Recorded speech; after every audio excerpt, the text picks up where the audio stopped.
is Clint Odom. I'm the Vice President of Strategic Alliances and External Affairs here at T-Mobile. Very pleased to bring to you today an important discussion on ESG, both the principles behind it and the backlash against it.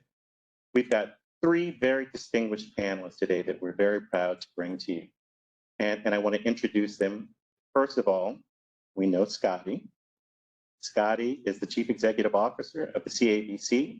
She's a former American diplomat to Canada and a frequent media commentator and public speaker. She serves as a business and public policy advocate, as well as a communications expert and political strategist to Fortune 500 companies, trade associations, and not-for-profit organizations. Also, would like to welcome and introduce my friend Kevin Madden.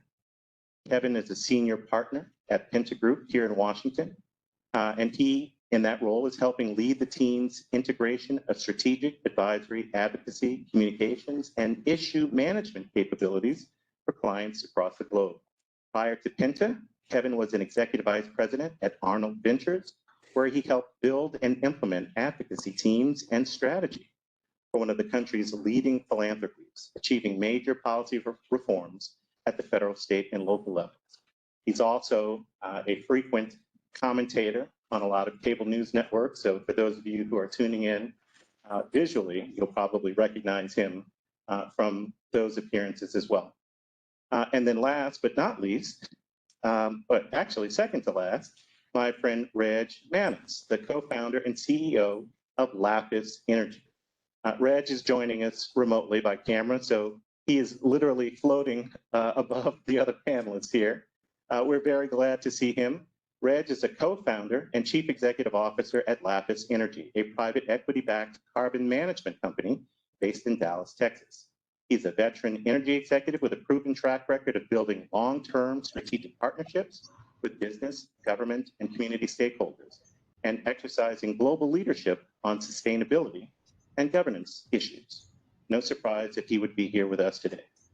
And then last but not least, my good friend Estuardo Rodriguez, who is president and CEO of the Friends of the National Museum of the American Latino. He is also known to many of us as the founding principal of the Raben Group, LLC, here in Washington. He's focused on government affairs and communications. A lawyer by training, he specializes in direct lobbying in the financial services, telecommunications, and other sectors, advising leading companies across the industries. Having cultivated a powerful network of media relationships, Estuardo is also Raben's counsel on media and communications matters. So before we get started in earnest, a couple of housekeeping details. First is, for those of us who are joining remotely, I'm going to ask you at this moment to please mute your devices. We're going to make sure that Reg remains unmuted and unfiltered. Can you do that, Reg? I can do that. Great. And the second housekeeping matter is we're going to reserve a good bit of time near the end of the program for questions. And we're going to ask that if you have questions, that you type them and place them in the chat. And we'll make sure that we get those questions and we'll repeat them and give our panelists an opportunity to answer. So with those housekeeping tips out of the way, I want to help frame our discussion here just a little bit today. For those who work in the ESG field or those who have no dealings with it at all, ESG has become one of the more popular acronyms in our political lexicon. It stands for environmental, social, and governance issues. Some date the creation of ESG back to the earliest parts of this century, but wherever you attribute its origin, there's no denying the powerful force that it exerts today in business and in the political realm, and not just in the United States, but certainly in Canada and across the globe. As a young man growing up in rural parts of Louisiana, the first time I heard the word woke was in reference to making sure that I understood what part of town I was in and at what time of day. And that if I caught myself in the wrong place at the wrong time, I could be in a lot of trouble. And I was told to stay woke. But move forward a number of decades. Now we're seeing woke as a term, a catch-all phrase that really can stand for DE&I. It can stand for ESG. It can stand for anything that is or is described as progressive in its origins and left-leaning. But we'll talk about why that is in a few minutes. But what it is at its truest form is really just the consideration of non-financial factors in a corporation's decisioning. And that could be in any of the realms we talked about, the environment, social issues, or governance. So for the purposes of today's discussion, we will use the word woke and ESG somewhat interchangeably, although there's a big difference of opinion as to whether or not that should be the case. So I'd like to start with Kevin, because Kevin, I've actually heard talk about this topic before, because he was so eloquent and thought-provoking. I thought maybe we would bring him here today. Kevin, when you hear the word woke capitalism, what does it invoke in your mind, and what does the term mean to you? Well, thank you very much for that introduction. And by the way, thank you for having me here. It's great. It's an esteemed panel to be part of. I'm wondering who else canceled on you that you had me here. But woke, you know, and like I think there's how we define it, and then there's how others define it. But I think woke right now is almost a catch-all for policies I don't agree with. But when you look at how the anti-wokeism has sort of driven a sector of the electorate right now, and it's also raised up a conversation as part of our political and policy debates in the country. I think it takes you really have to take a moment to learn about how it got there. And by the way, this is not the first time where we've seen a term, woke, that was previously, you know, used by many folks as a positive statement, right? Which is like, you know, I come from a woke part of my party, and start to turn into a derisive nickname by political opponents. It happened. There were many people for years who were proud liberals and ran as proud liberals and declared their allegiance to the liberal wing of the Democratic Party, but it was ultimately captured and then used by critics to be sort of seen as outside the mainstream of the political main political audience. And then even if you look at something as recent as MAGA, Make America Great Again was a sentiment that was always championed and embraced by Reaganites, who were seen as the establishment inside the Republican Party. But now Democrats are using it to drive a contrast message, which is ultra MAGA Republicans who are outside the mainstream. And I think I think you have to sort of look at how this all happened. And if you look at the history, I think of how many folks on the center right have now started to really run hard against what they perceive as woke policies. A lot of it has to do with the fact that we are going through a changing country and changing demographics. And the party that even if you look back at like what many Trump supporters have said, which is they want to make America great again.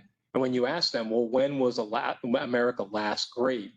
You know, they point to the 60s or the 80s, this sort of nostalgic focus on the past. And that is because back then, political power was very different.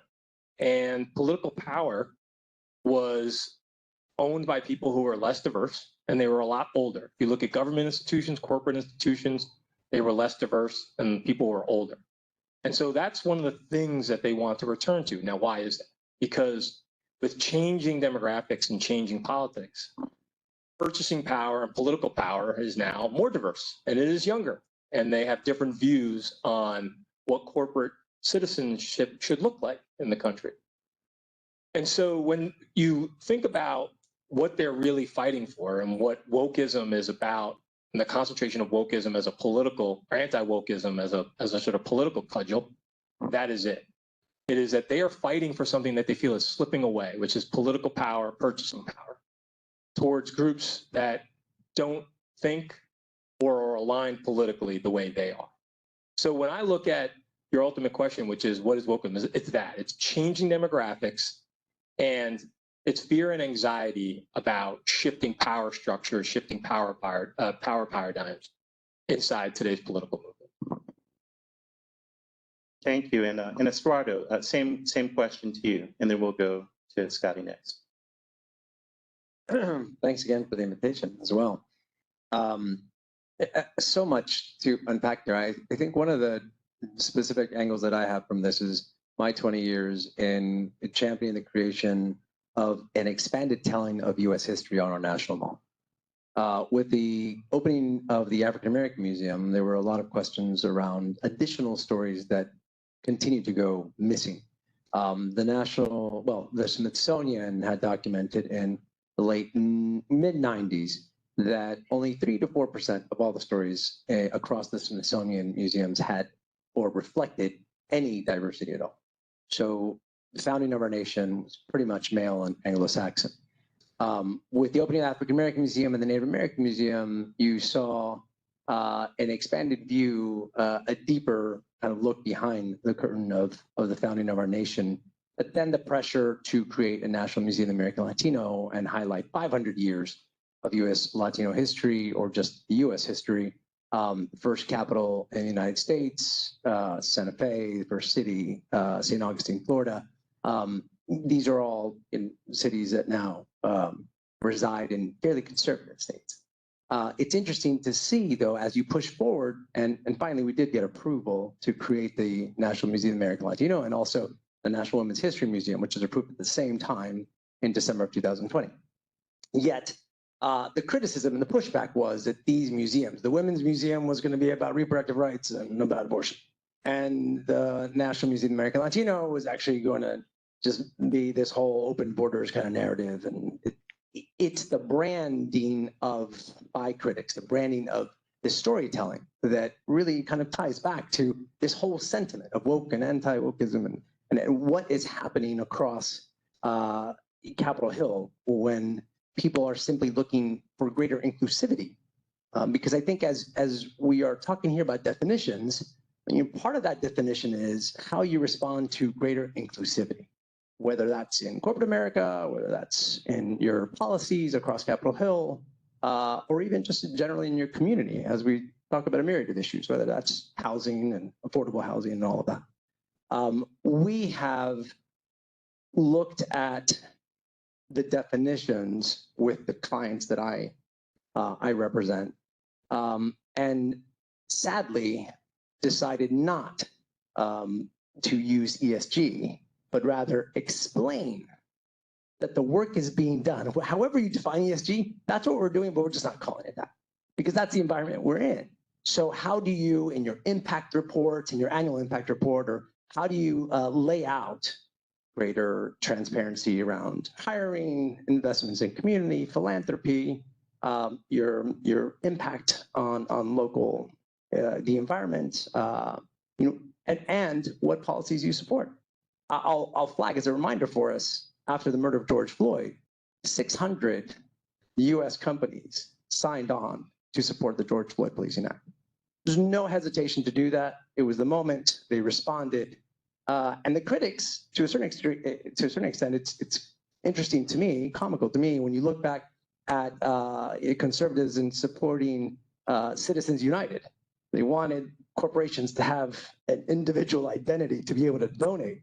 And yet once corporations started showing their investment in values, in community, that's when they're like, wait, hold your horses. Time to push back your involvement as, sharing your values as a corporate citizen, right? A community member. That's the balancing act now, is how do you still live and breathe it without skewing to or falling into these labels, right? But we also understand that the pendulum swings. At one point, Obamacare was great, and then it was terrible, and now it's like, great, it's Obamacare, right? So who, in that tug of war of how you define things, who's to say if that definition will hold? There is a concerted effort across Capitol Hill right now, and you will see with the Biden administration. I think the Biden administration is operating with these horse blinders on, and that we're just going to keep pushing ESG policy and regs and ignore the fight that's happening out there which is very important because they're also not going to get caught up in that fight. Let Capitol Hill do that, but you still have those on the outside, private sector, who are being much more careful about that, while still, I think, trying to do their part in meeting those goals and expectations. So, thank you. Scotty, I want to commend you, first of all, for ensuring that the word woke gravitated from the U.S. political lexicon and business lexicon into the political debates in Canada, most recently by Prime Minister Trudeau. How did you pull that off, and can you talk a little bit about how that happened? Right. I take full responsibility. When Kevin was talking about liberal, the word liberal being something that Democrats weren't allowed to admit to, I was thinking about in Canada, they just had the Liberal Party convention and Hillary Clinton spoke.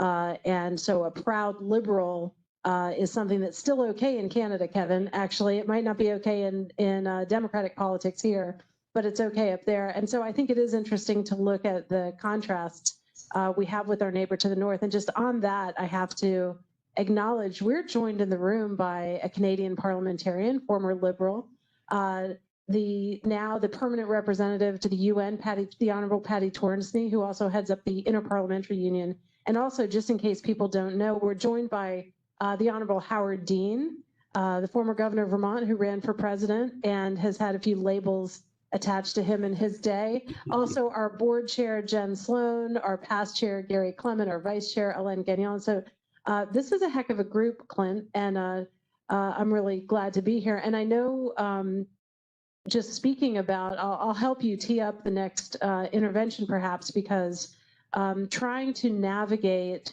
the vernacular, like what do you say, even personally, you know, people, I find when you're meeting somebody for the first time, sometimes there are these little signals, you know, are they one of us? Are they one of them? And so people are very careful at first to be super neutral. And then if you have this little coded language that people have to figure out, are they one of them or us? And I think that's worse now than it has been in the past. And it's interesting. But somebody who is navigating that from a business point of view is a Canadian CEO who happens to be sitting in Texas in an energy company. So I can't think of anyone better who has had to navigate this, Clint, than your next speaker. And I'll hand it back to you, Clint. Reg, I think that's you, my friend. Not That sure. was good. That was a good segue, Scotty. Thank you. First, thank you very much for the invitation to be part of this really interesting conversation. Scotty and I go back 20 years, and it's just a pleasure to be able to be part of this conversation today. So thank you for that. Yeah, I've been in Texas since 2012. I'm Canadian by background. I spent most of my career in the Canadian oil patch with Talisman Energy. Moved to Dallas in 2012, and to be honest with you, I'm still kind of, I'm a bit discombobulated today, to be honest with you. Our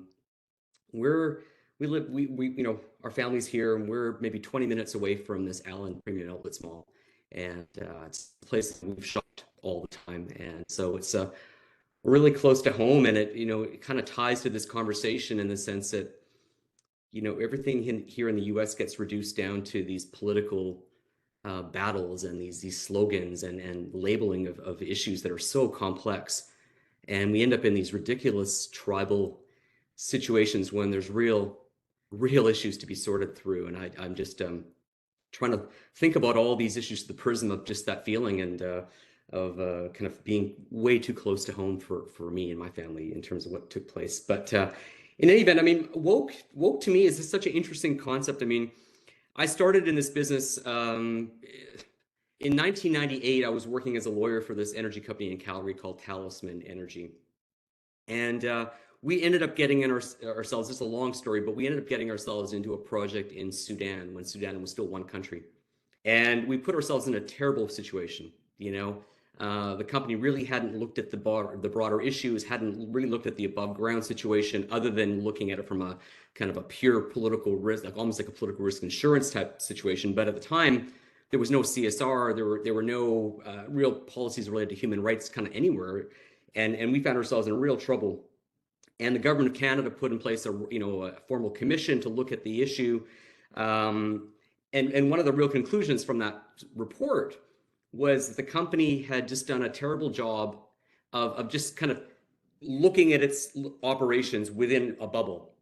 And the directive was, the company, if it's going to work in a situation like that, is going to have to look over the fence line and acknowledge its role within the broader context of where it operates, and take a role in terms of how to address those issues, whether it should be there or not. We were there at that point. We eventually left, but I mean, my role then switched from legal counsel to senior advisor of corporate responsibility, corporate social responsibility. At one point, it was sustainability.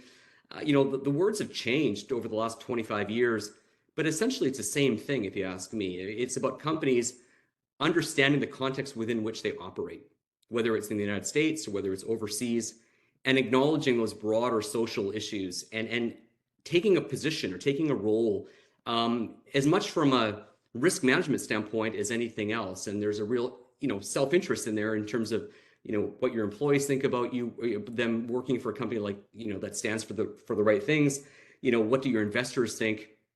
What do your political stakeholders think? What do the community stakeholders think? So at the end of the day, I've been in the woke business, I guess, for a long time. It's just called woke now, and it's just been reduced to something that's very, very simplistic, and it's disappointing. I'm now CEO of a carbon capture company here in Dallas. Before I was CEO, I was VP of External Affairs, one of the founding partners, and I had on my business card right off the start, VP of ESG. And soon realized if we were working in projects that were active in Arkansas, Louisiana, Texas, I took ESG off the card, just for the fact that it would just send all the conversations down the wrong path. When in fact, you had a lot in common with stakeholders in these communities in terms of trying to improve the environment and create a new form of economy for these various communities. So it's been interesting. A lot of it just comes down to language, but when you get down to the down to the tax about it, it's about doing right by the folks that you're working with, the local stakeholders, demonstrating you understand those broader issues and you want to play a role. And it's when you get down to that level, it's very, very difficult to argue, if you ask me, certainly from my experience. Thank you for that, Reg. I'm sure we've all seen the reports around Disney Corporation and the trouble that it got in with the governor of Florida. We've seen Anheuser-Busch get into trouble for having a transgender spokesperson, basically, a social influencer. You're going to say Clydesdale. not Clydesdale. We've actually seen in the collapse of Silicon Valley Bank, some lawmakers attributing the collapse of that bank to corporate wokeism, and particularly having a diverse board of directors. So I'd like to turn the conversation a little bit to the folks who are on this call, the folks who are in the room, the folks who are going to listen to this. What happens when you wake up one morning and you find yourself the target of a politician who claims that your company is engaged in corporate wokeism because you have policies on sustainability, or you have policies on DE&I, you have policies on corporate governance? What's the practical advice that you could give to someone who is who's on the precipice of falling into a horrendous public relations and potentially even business tragedy as a result of simply having policies that have variously been described as ESG? And I want to start with Estuardo, and we can go down the line from there. Estuardo? Thanks. Thanks. I think there's a lot there to unpack, so I'm going to try to be very brief here. And there's a little bit of therapy that needs to happen, right? As soon as you get called to Congress. Number one is, as the representative of your company, this isn't about you at all. They may be using you to demonstrate how this is out of hand, and here's another company that's going down this left lane, and wokeism is tearing apart our country. But it's not about you, right? Understanding that is the first step, because then you can remove yourself from the personal attacks. It comes down to the data. It comes down to how the company is succeeding, how the company is valuing its customers, how the company is employing people around the country, right? What is the economic impact? Because in a debate like that, if you try and get into a back and forth around how they define wokeism, you're going to lose, because then you're actually feeding their narrative of, here's another company that's, fallen victim to, this wave of wokeism. In the end, it comes down to what is the economic impact and success of your company, and how you are responding to your entire base of employees, whether they're in Texas or whether they're in New York. That diversity, or just the broader inclusivity that drives the economic success of the company, is ultimately going to be a better strategy to focus on than responding to them line by line on how you're being woke, right? That consistency of message on how we are succeeding and delivering, whether you're a telecom company that's connecting schools, families, allowing people to remote work, all of those pieces, that's real impact. That has nothing to do with the political debates that are happening in DC. That is just delivering, especially at a time when the country needs to rebuild its economic strength and global competitiveness, right? That's how I would start off. We'll go to Kevin and then Reg. So I like the two examples that you used, because I think they provide probably the most crystallized version of what companies can do wrong, and then also how you can avoid some of those problems. I think, let's take a look at the through line on both Anheuser-Busch and Disney. I think the major through line was the lack of internal communication. Like, people were not communicating as well about the company's values and its vision, and also how all of this was attached to a business bottom line. And I think that's the second part, which is that there was not a clear understanding from the head of the organization down to the folks who were dealing with marketing on what was imprinted into the DNA of the company when you thought about what's our vision, what's our values, and what do we care about communicating to our customers, and how do we communicate those to our customers. You take, for example, Disney. The initial mistake was that the CEO did not want to get involved with the political firestorm that was emerging around the particular bill that was then labeled by opponents the Don't Say Gay bill. Now, when you are Disney and you have a creator community and you are located in California amongst the artist community, that is part of your bottom line. Standing up and speaking out and having a voice on issues like that. If you don't have that plan and you don't have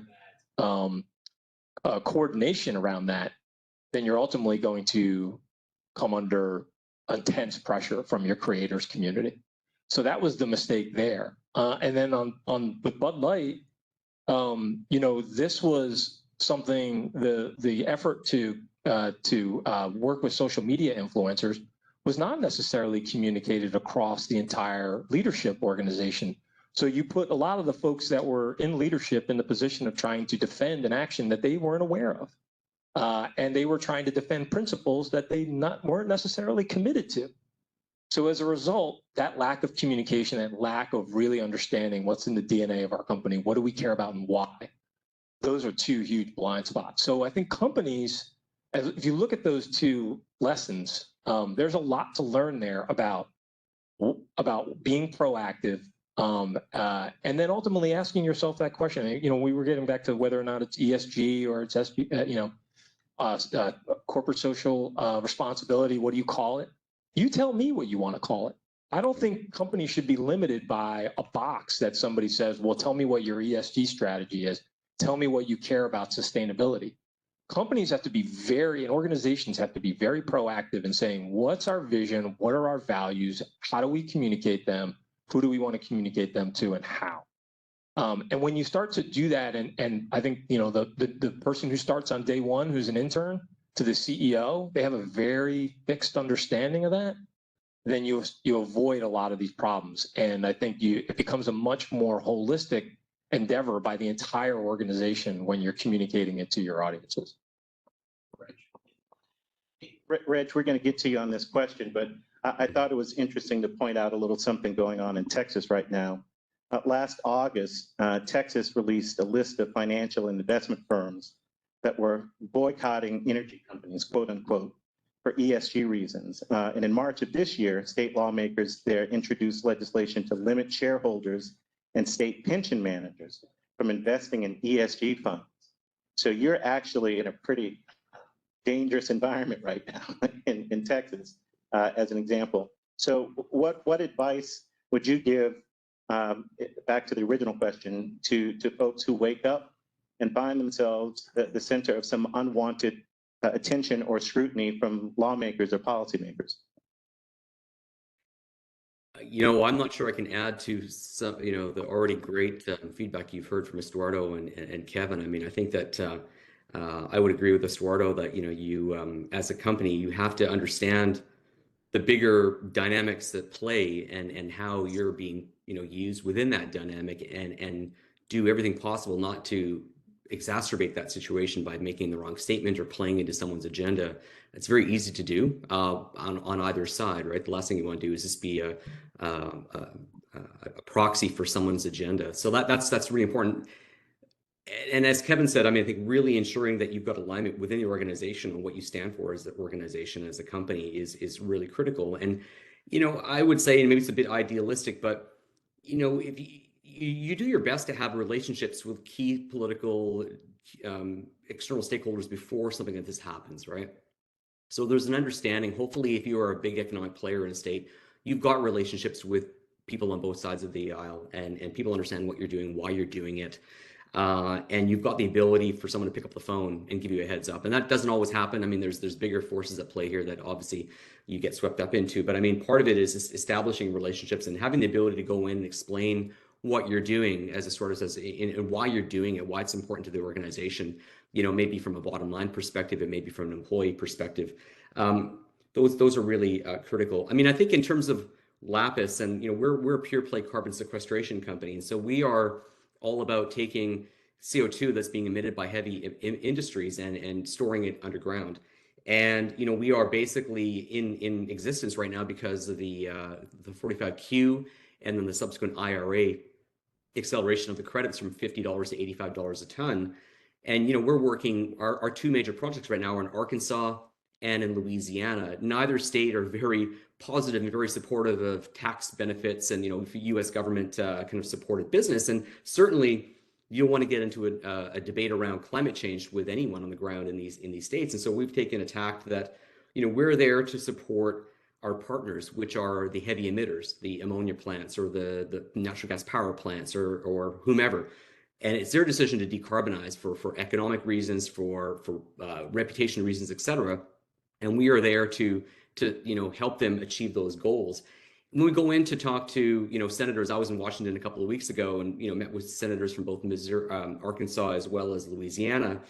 When you frame it in that context, there's a lot of support. They understand why you're doing what you're doing, and you're not going in on an ideological kind of having an ideological conversation. When you distill it down to why you're doing what you're doing, you can have a lot more rational discussion. It's not always going to save you in the middle of I'm not sure if that would have saved Disney at the end of the day. Lots of missteps there on both sides, I'm sure. I'm not sure any of this advice would have helped them at the end of the day, but it is what it is. Thank you, Rich.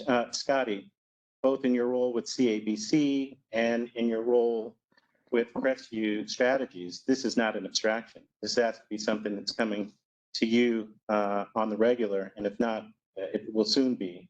What's your take on this? So the issues change, the kind of the threshold issues change, but the challenge remains, and the challenge is how are we permitted to talk about things? What vocabulary can we use?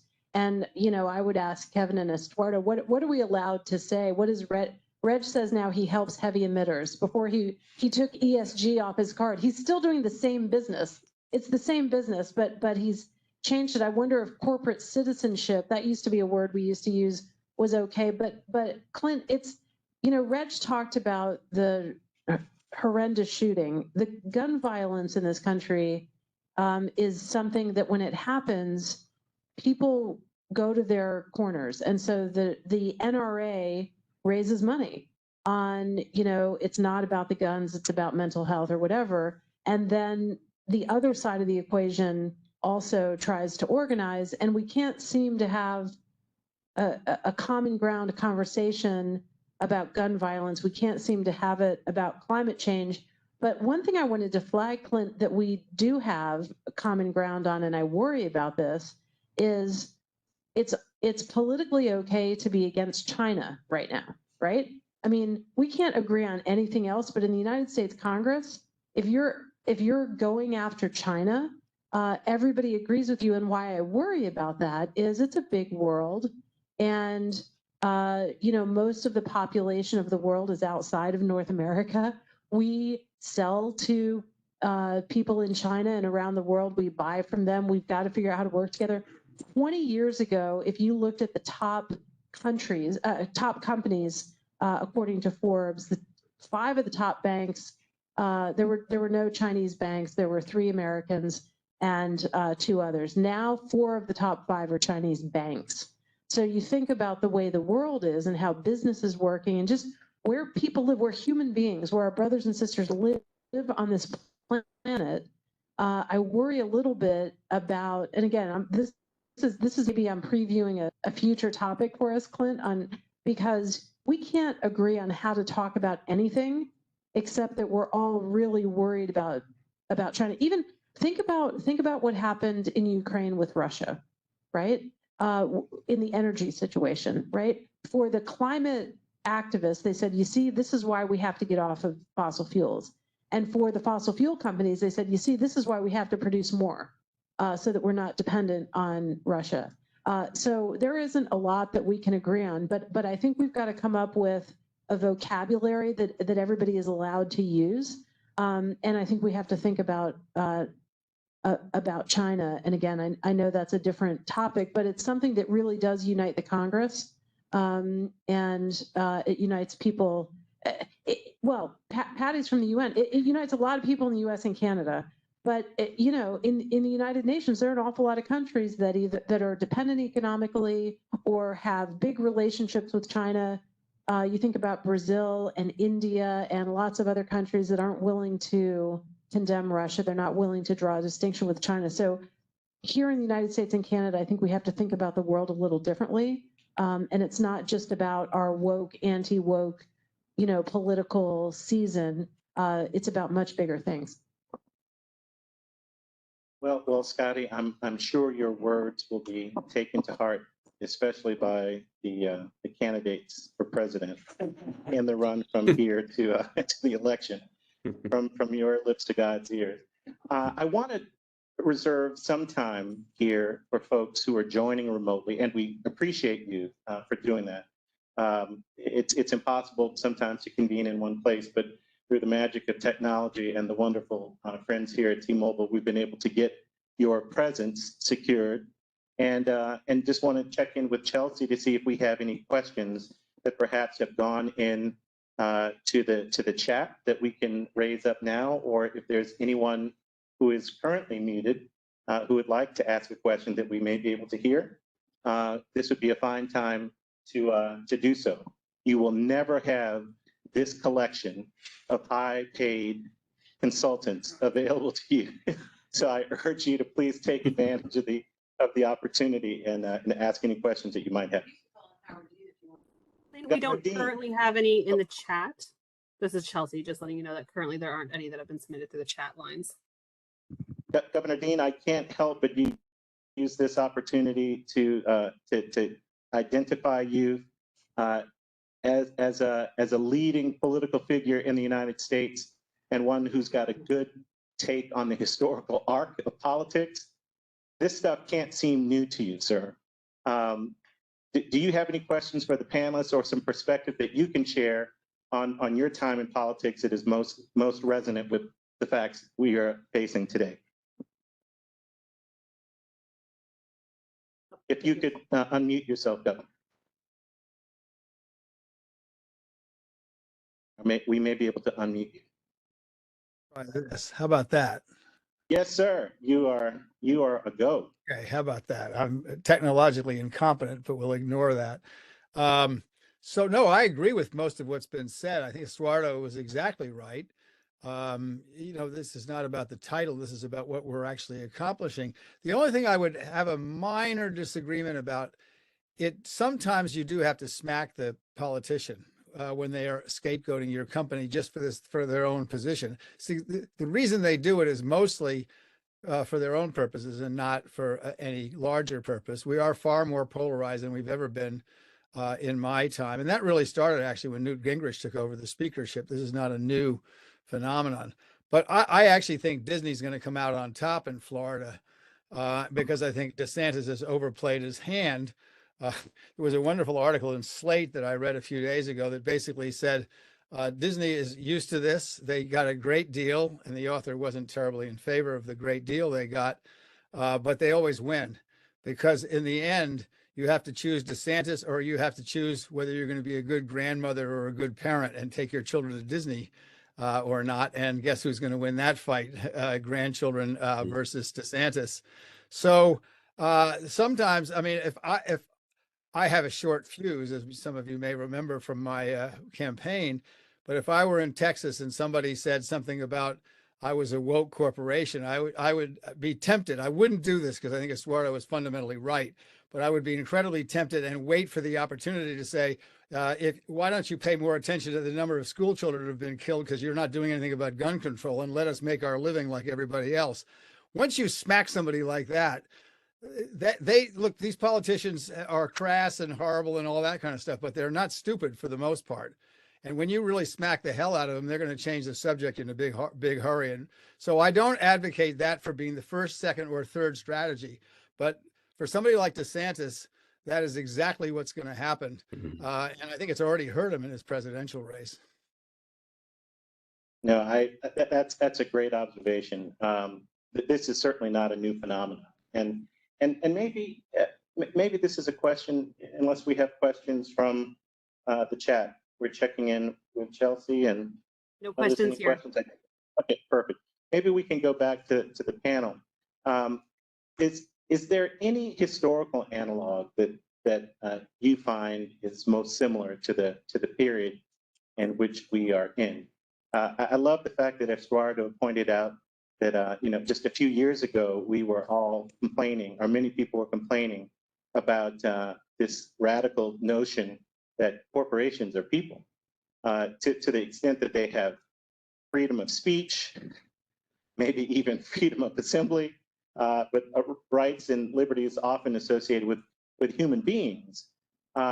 Is there anything about where we find ourselves today that is really instructive about how we should proceed?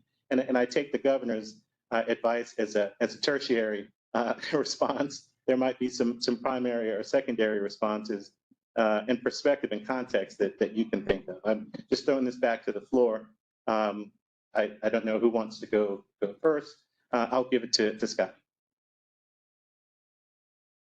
Just a quick one, Clint. I think the messenger matters also. The message matters, but the messenger matters. And so going back approximately 100 years, I worked for President Bill Clinton. And on the campaign, it took a Southern governor like Bill Clinton to be able to talk about welfare reform. Republicans couldn't talk about it because they would have been racist. But we all know that Bill Clinton was the first Black president. And so he was able to talk about it. And so I think sometimes having an unusual, somebody that you wouldn't expect coming up with a solution is useful. That's the only analog I can think about. I don't know. There may be some from your history, Kevin. Well, I use this anecdote when I first spoke about this with a group of GR leaders, but it's not new. And one of the anecdotes I use to point out that the debate over ESG and companies and corporate citizenship in the public square is not new is if you look back to the 1946 film, It's a Wonderful Life, where Mr. Potter was the banker in town fighting against the savings and loan, and their different views on the role of a company and corporation in this community. That was 1946. We're having those very same debates today, every single day.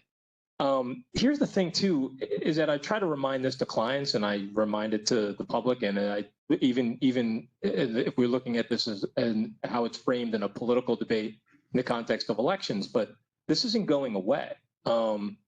People are voting with their dollars when it comes to whether or not they want to align with the company and their values, or they want to align with the company's vision for their role in the community, how they're going to work with human capital and their investment in human capital, their investment in local policies, whether it's funding for schools. They are going to vote with their dollars. People want to be aligned with companies that have sustainable, a focus on sustainability, because they want less of an impact on the environment. This is really the marketplace at work. And so people just have to be aware that, particularly today, where it used to be that, you used to have a bullhorn standing outside of a city hall, or a bullhorn. You remember the documentary about GM in Flint, Michigan. Now you can take a supercomputer out of your pocket, film something for 5 minutes, and with one click, you can have an audience of millions. So people are taking the technology and using it to gain greater voice and to organize other like-minded citizens inside the political process. So that part of it is going to continue to focus, I think, not only political organizers, but also folks who work in corporate engagement. I'll just say something real quick on this, because I agree with you. This is not going to go away. And I would also look at the advent of technology and social media and all that has also provided a even younger generation to opine, right? The younger generation, 14-year-olds, 15-year-olds who have 2 million followers on TikTok or more, and they have opinions. So before, in my generation, you might have to wait till you could vote, right? You might have to wait a little longer until you could drive to get around and see your friends and gather and do all that, but not anymore. My children remind me where I can shop and where I cannot shop. You want to go get a chicken sandwich? Dad, we're not going there, right? Yeah. I mean, this is a generation, and there's another one right behind them that is quicker, faster. They're great with bumper sticker messaging, which we all know is what Capitol Hill sometimes needs, is a quick message. And that soundbite paired with some really nice music in the background really does transcend and permeate different audiences. So I do think that we're going to continue to have this argument, but it's going to be including a younger generation that we have not seen before in politics. Thank you, Estuardo. Oh, sure. Back to Scotty.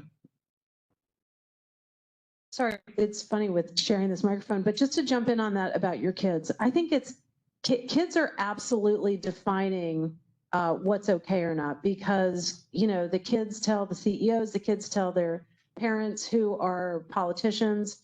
Michelle Nunn, who is the CEO of CARE, a global organization, her dad was Sam Nunn. You may remember from Georgia, and I might get this wrong, slightly wrong, but I think Sam Nunn is pro-choice because that was the only acceptable position to be for his daughter Michelle. I think when we think about LGBTQ+ rights, it might be older generations don't get it, trans conversations, they don't get it, but their kids will explain it to them.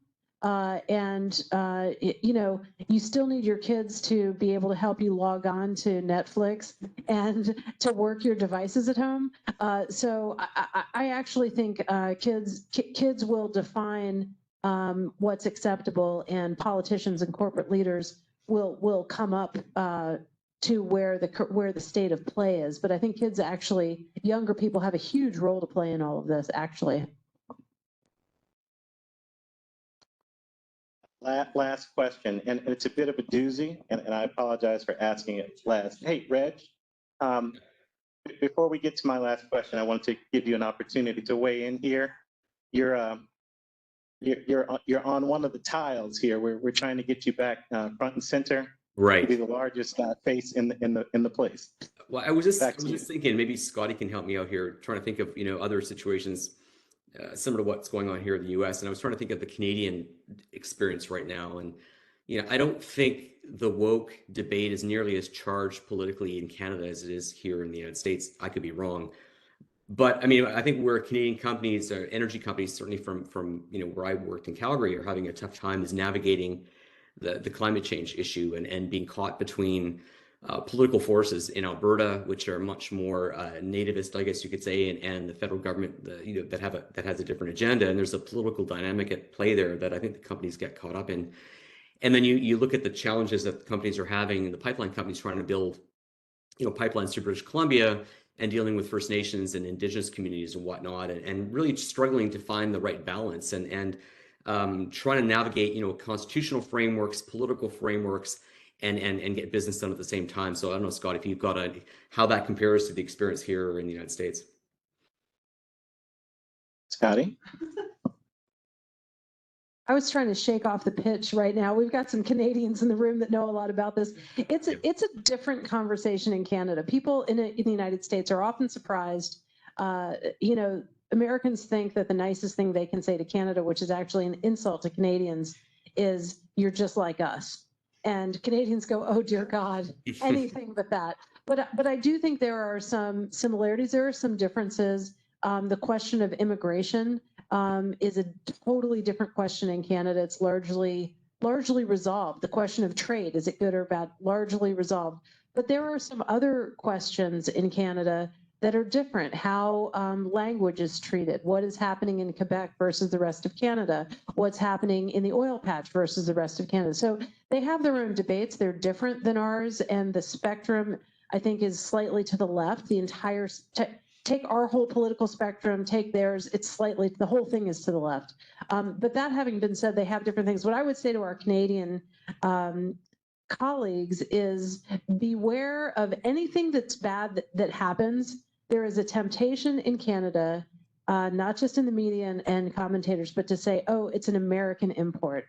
So remember when there was the trucker convoy and it was American style activism coming to Canada. You know what? We didn't invent all the bad stuff. Like, Donald Trump didn't invent the kind of nativist isolationalist. Like, look at Brazil. Look at leaders around the world. This is a thing that occurs. And Canada, we didn't invent all the bad stuff, and you didn't invent all the good stuff. And maple syrup is from Vermont, right, Howard Dean? Anyway, that's all I have on that, Clint. Thank you, Scotty. Last question, and I'm only going to ask for responses from Kevin and Estuardo. I blew it. Recently, the governor of a major state here in the United States, Governor Glenn Youngkin of Virginia, has a person in his cabinet who is ostensibly the state's diversity, equity, and inclusion officer. This gentleman was recently recorded at a military academy announcing the following, that DE&I is dead. DE&I is a part of ESG under the S, social moniker. What do you make of that statement? I have given it a lot of thought in my own life, but I'm very interested to understand what you gentlemen are. Here we are talking about changing our lexicon, changing our words to meet the moment. What are the possible interpretations of the phrase DE&I is dead, and do you agree? I'll go first to Kevin and then give Estuardo the last word. Well, first, I think that's a mistake. I mean, I wrote a memo on this right after it happened, but the George Floyd murder significantly changed the landscape on American conversation on this. And President Obama said it best when he said, if you look at the people protesting, it's not all people of color. There are people out there who've never protested before who now recognize that the landscape has changed. And that we're never going back to the conversation that we can only go forward. So I think it's a mistake. And I think the thing that people have to recognize when they make mistakes like this, it's because, and this is a classic element of American politics, which is that factional minorities have always been an important part of base politics And so when you have somebody make the mistake to say that at a group, it's because they're trying to placate that that minority voice inside inside a party base. And it doesn't take into account the folks that are out there who genuinely have a vested interest in seeing their community make progress, seeing their community become greater at engagement on this on these type of conversations, and that they know that there's ultimately a broader benefit, no matter what color of skin you have, when these conversations are had and when they're successful. So it's a mistake for that. That's the only word I can think of really to really summarize what I think was happening there. Yeah, absolutely. Absolutely. I think that's someone who is living within a fishbowl, listening to what they wanted to hear and what they felt was going to create some sort of positive reaction and embolden the direction that they see the state going in. And the reality of Virginia is the state's not going in that direction. I think nowadays you have to realize that when in the 80s, you're in elementary school and they're talking about the great melting pot of America. You flash forward to today, that melting pot's really everywhere. The increase of diversity in our schools, in our business, our workplace, just in our broader communities, at the local elected levels, school boards alone.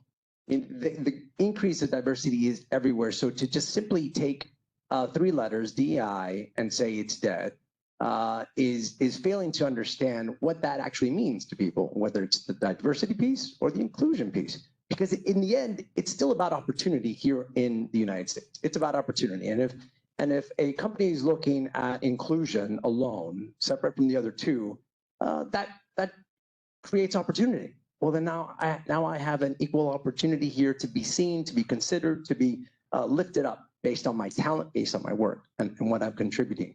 So I am sure that in that audience, there's likely a few folks going, what are you trying to say to me? People will take that personally and say, if something like that is dead, how does that relate to me? Does that mean I no longer have opportunity? I am no longer seen. We're going back to the 60s, the heyday of the 60s.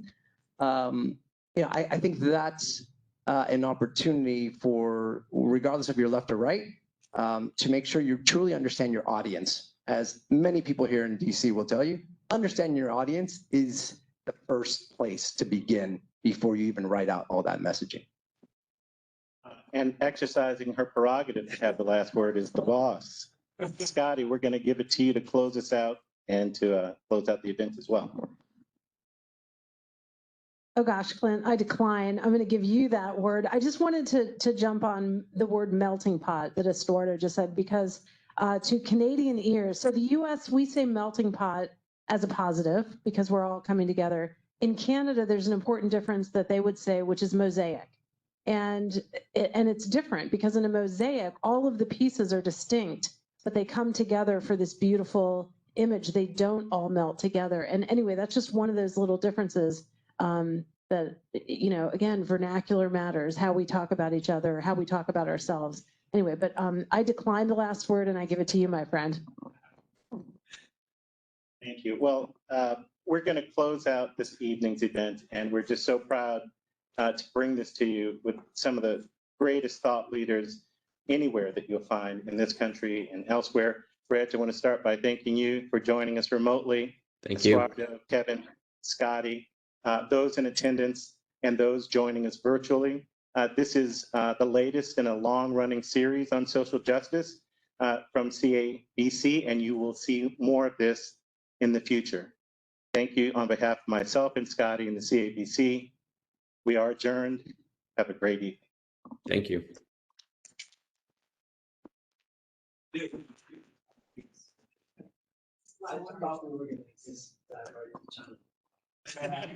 Thanks, guys. Thanks, Scotty.